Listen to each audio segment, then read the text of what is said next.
You're interested in knowing how to use a digital thermometer. My name is Beverly Bitterman, ARNP, Health and Wellness Consultant.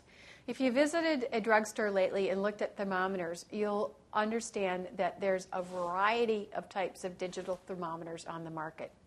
The most common type of thermometer is still the one that goes under the tongue, and it can also be used rectally. Of course, you would want to clean it well in between. But what I'm going to do is talk to you just a little bit about how to use a digital thermometer. Now, they all come with packaging and directions, so I recommend that you read those directions.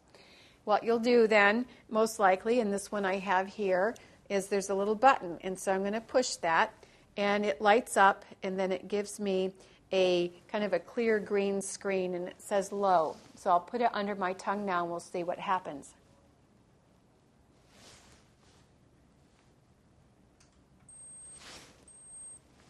And then we get a beep, and I'm able to read the thermometer. It says 97.1. So that would be a normal temperature. Humans, we think of having a temperature of 98.6, but really there's a range of normal.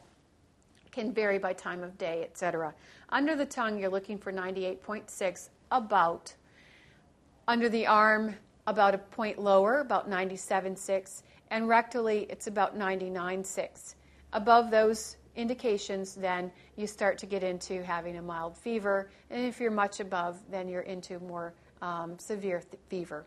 What you want to do is then wash the thermometer after you've taken it into some warm soapy water and put it away in a cover so that it doesn't get damaged.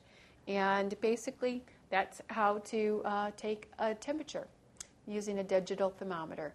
My name is Beverly Bitterman, ARNP, Health and Wellness Consultant, and I wish you good luck in picking the right thermometer for you and your family.